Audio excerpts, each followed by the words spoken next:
Welcome back to another episode of Harmonious at Lunch, the show that fuels your business success. I'm Brandon Gano, your host and guide through the world of harmonious business growth. Today, we're unlocking powerful strategies with industry experts to help your business thrive. If you're a business owner, entrepreneur, or executive, you are in the right place. Join me and our incredible guest today on the journey to clarity, growth, and success. It is time to revolutionize your approach to business. Let's dive in with another episode of Harmonious at Lunch. Welcome back into some more bite-sized business advice. Out of 130 whatever episodes at this point, I've known like 2 or 3 of the guests prior to recording, and this guest is one of my favorite people on the planet. I hope she doesn't let me down here. No pressure, Stephanie. But no pressure, right? Yeah, right. No, Stephanie is an amazing human being outside of business, but she's an author, a speaker. She plays the violin. I don't even know. She probably fly a spaceship to Mars. Stephanie does so many different things, and I'm excited for this conversation. We're going to talk about creating experiences in your business and how that can make you stand apart from the competition and grow your business. Before we get into all that, Stephanie, welcome to the show. Thank you for being here. Thanks for having me on. I pretty sure I was blushing just there. I almost didn't go to that party thing we went to up in Jersey because I was like, I'm literally flying across the country to go to a party. And I have repeatedly felt like, there's really only like a handful of people that I met at the party that I'm still in touch with, and I've repeatedly felt like the entire thing was worth every bit of it. So thank you. I feel the same way. So not me, but probably Ashley, who we met at the party. Yeah. Well, I mean, it was definitely Ashley. Was the okay. It was Ashley and then Brandon. Ashley and then Ryan. Yeah, there's a whole list, and then this other guy. There's a whole list, and then there's this. No, not really. Well, me and Steph love to have fun. Obviously, that's the whole point of this show, is to have fun. So thank you for listening, joining us wherever you are, watching or listening. But I want to dive in because you are a marketing wizard. My terms, not yours, but I'm going to put that on you. You just know how to stand out, and you know how to be different. And I think that's something that can't be overlooked in a world that we're all told to be the same. We're told to do the same thing on social media, run the same ads, use the same tactics, and it annoys the piss out of me. And I say it on the show all the time. So I was just going to say, I just realized I didn't ask what we were allowed to say and not say. So good to know. At least I've got at least one word I can say here. We're up to piss so far. Right. We're push that limit. Behave. We'll see where we go. But that being said, what are we talking about with creating experiences? You host events that are some of the most magical, amazing events that I've personally ever been to. I don't know that we need to go that far, to be quite honest with you. Like, we don't have to overcomplicate it. That's a bonus. Right. But when we're talking about just normal business, you threw around some names before we started recording, just your average everyday small business. How do we go about thinking about what an experience is for our business? Yeah. So touching on a couple of things you said there, one of the things you said, this whole idea of like stand out, be different, don't do the same thing as everyone else. One of my reoccurring themes for people is just to remember that if you do the same thing as everyone else, you get the same results as everyone else. And most of them are not getting results. You've got a few unicorns that are, but most of them are not. So you have to do something different, which is where my like obsession came with, okay, so how do we get attention?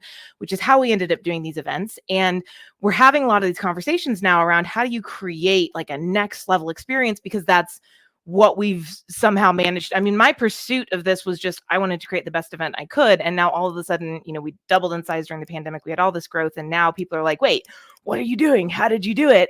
And the next piece that I keep running into is everyone going, oh, well, you do events. So of course you can, do these super special little things because it's at an event. Like, you can make a special experience. That's what an event is. And I'm pushing back a lot because I'm like, no, every time someone interacts with your brand, that's an event, that's an experience. And if we approach it from that level, so for example, every time we send out a copy of the Marketing That Works book, I sign it, we spritz the front with some of our custom scents. So when they go to pull it out of the envelope, they get a whiff of the scent. And then we have like these little, we just got these, but these little like music confettis, because I do a lot of musical conversation in here. So you open it and confetti falls out.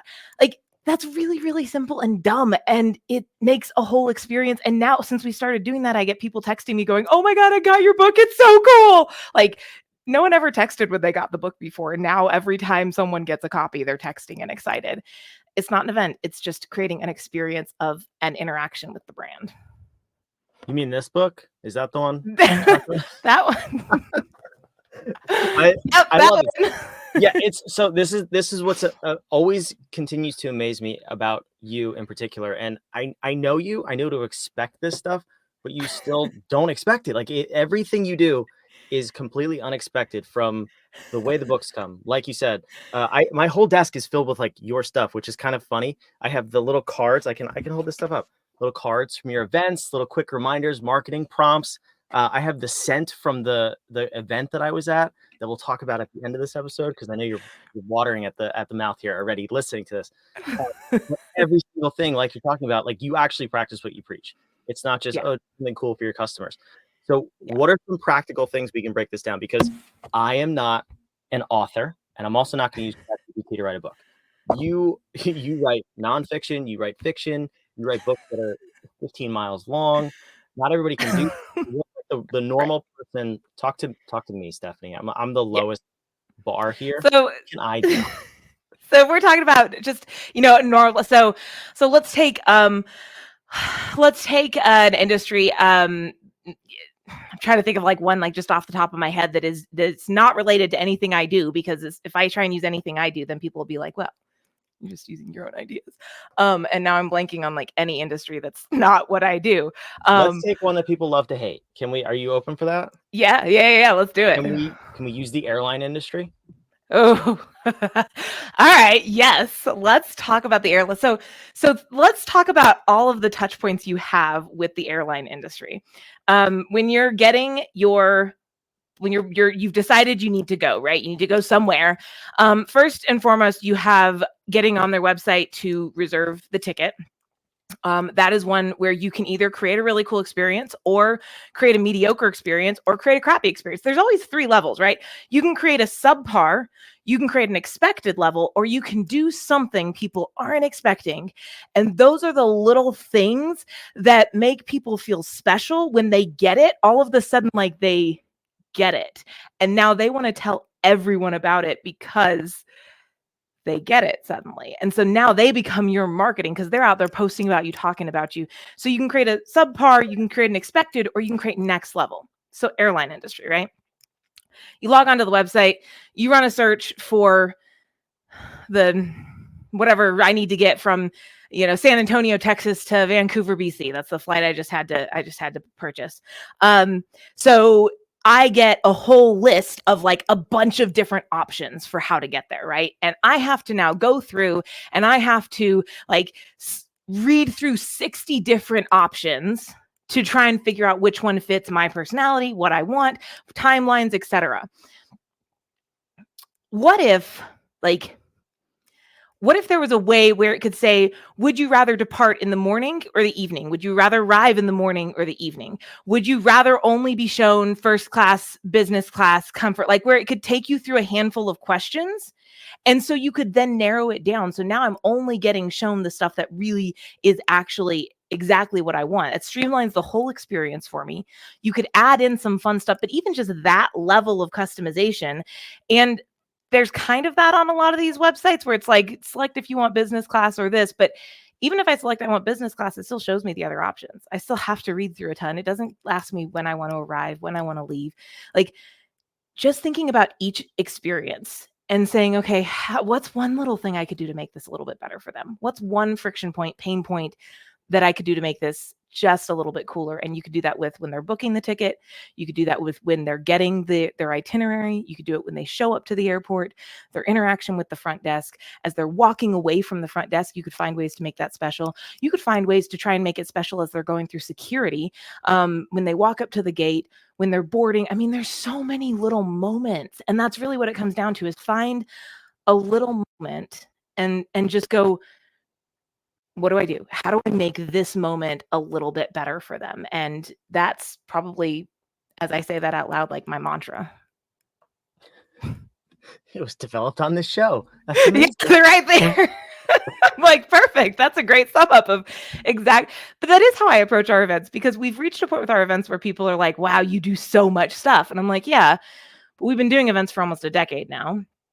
We hopefully do so much stuff because we should, but it's always come from, one of the things we did at the January Grow Retreat that we got a lot of attention for was we gave everyone a little, on the way out the door at the end of day one, a refresh and reset bag. And it was a little bag that said, the contents of this bag have been carefully curated to help you sleep better and prepare for tomorrow. It was a little bag. I mean, our cost for the bag was, I think, under $12 per person. And everyone was blown away by it, because as you're leaving the event is not like you're done with the event. You got your happy hour, you're getting ready to go to dinner.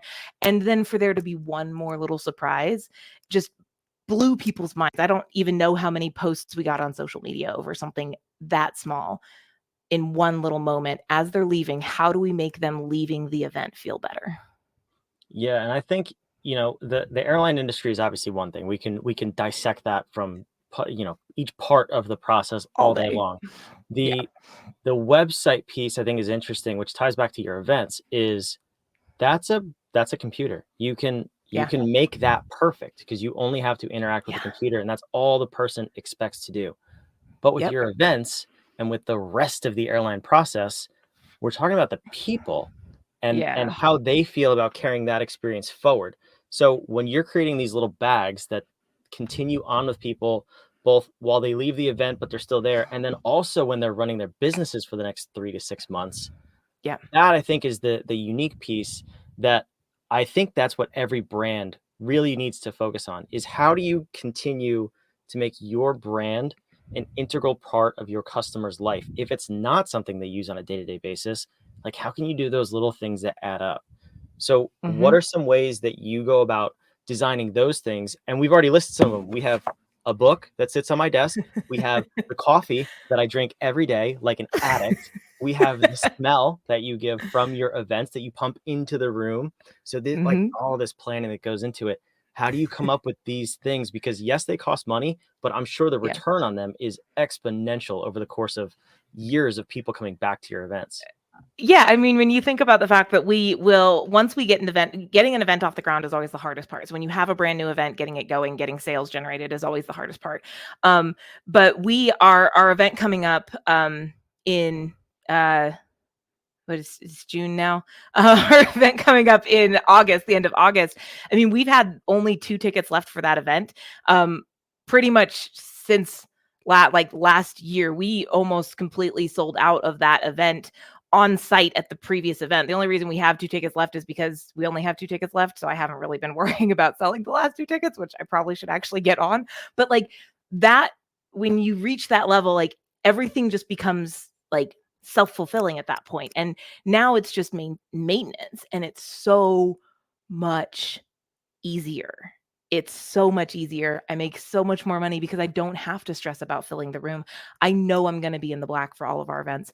I know we're going to be at sold out or almost sold out because people keep coming back and they buy tickets well in advance. And so it gives me a lot more room to get more creative with these little things. And I lost track of the actual question there. I just got excited. It was good enough. I put the I put the link on the screen if you're curious about that event, which is actually, I went to it last year. It was in Flagstaff. It was incredible.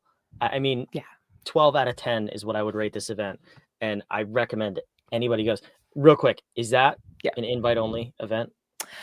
So it is an invite only. You cannot buy a ticket on the website. If you're interested, if you go look, so this year's Growcation is really about how do you craft your custom experience. So if you go to the website, you are interested, you can fill out the form and we'll get in touch. We'll do an interview. We'll have a conversation and make sure it's a fit. And then 2, have the chance to answer questions. It's not particularly a cheap event. It's not intended to be. It's really intended to be a fairly established event. This is a small event. And so there's no way to buy a ticket online, but there is a form if you're interested, and I'm happy to chat with anyone who's curious for more info. But I'll ease your fears if you're thinking, oh, am I qualified? She let me in, so I don't know what that says about the general atmosphere of the event. Brandon plays himself down there a little bit. Here's what I will say. So what we are looking for in our guests is what is public facing with all of our events is we bring together businesses who are already in some level of growth mode. So they're usually doing some amount of growth already. They've either had drastic growth and they're looking to sustain. They're doing a little bit of growth, looking to accelerate, or they're doing pretty good growth and looking to keep that going. We look for people who have like the infinite pie theory, right? I don't want people showing up who are trying to take business from other people in the event because they're operating from a place of scarcity. Like, it's 3 days on site at a multi-million-dollar estate being pampered and hanging out with 10 other or 9 other business owners. We want to make sure that that's the kind of person we actually want to hang out with. So if you're watching this and thinking you want to hang out with me, then you might be the kind of person. That's all I have to say. There you go. You want to be that kind of person. Let me just say that the room of people in that room versus the ones that are the opposite of what Stephanie's talking about. Those are the people that listen to the show. Like, you have to have this abundance mindset and this just outside the box thinking in order to grow your business.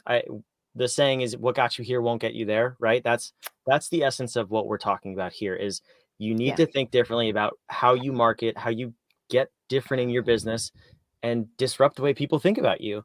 And I love the fact that you have a whole event around creating experiences, mini experiences in your business. So let's say someone's crazy enough to actually want to put on an event, like a full scale. I mean, can we talk about this in 4 minutes? Probably not. But we can try.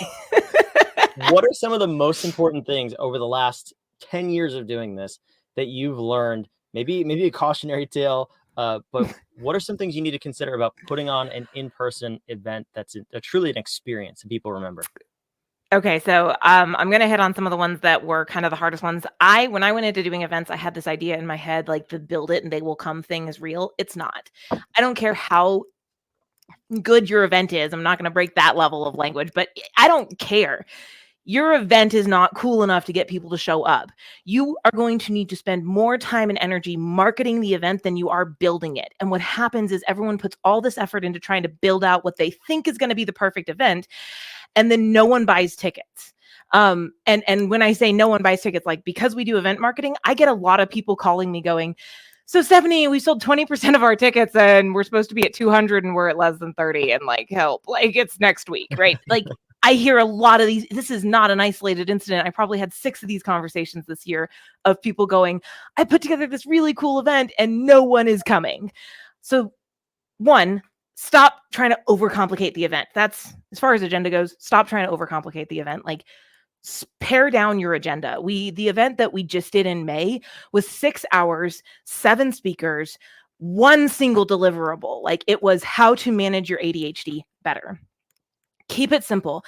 And then way more energy went into, how do I market? How do I make sure we are selling enough tickets for this event to not just be, in the black, but man, I want to make good money on this event. And so I think we spent a month and a half planning the event and then 6 months marketing the event. So that would be my number 1 is stop stressing out about getting the event perfect. And just understand you're going to have to do a lot of marketing. And then the second piece of advice that I will give is going to sound a little bit contrary, but I'm going to explain. But that is that make sure the event you are putting on is something people actually want to go to. And by that, what I mean is not throw a bunch of content in there and try and make it really spectacular and just throw everything and just try and get to the point where they can just get one thing. And if they can just get one thing, then the whole thing was worth it, because it's not. Instead, 1, test out your messaging. So if you're going to do an event for something, before you go put events are expensive, time-wise, money-wise, events are expensive.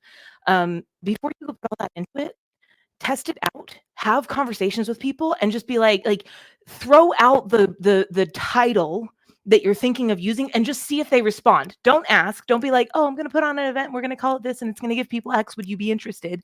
Because the answer is always going to be, oh, that sounds fantastic. And that means nothing. Until people put money where their mouth is, it doesn't mean anything. So test out your titles, your takeaways, get single-minded with what you're looking for people to walk away with from that event. Simplify down the event you're putting on, ramp up the marketing you're putting out. It will make a world of difference. Guarantee it. That was almost 4 minutes. It was close enough. No, we did good. This was we jammed a lot into this episode, but the takeaway for me is just really, it's the intentionality behind saying, I'm not marketing for marketing's sake. I want to make a difference in the way Yeah. somebody remembers me and the way I impact their lives through my business. And that to me That's a is the most important part. I love that sum up. I want to make a difference in the way they remember me. If we approach marketing from that perspective, if you every piece of marketing you put out, is this going to make a difference in the way someone remembers me? It will change everything that goes out about your business. I'm going to give you that one too. You can have it free of charge.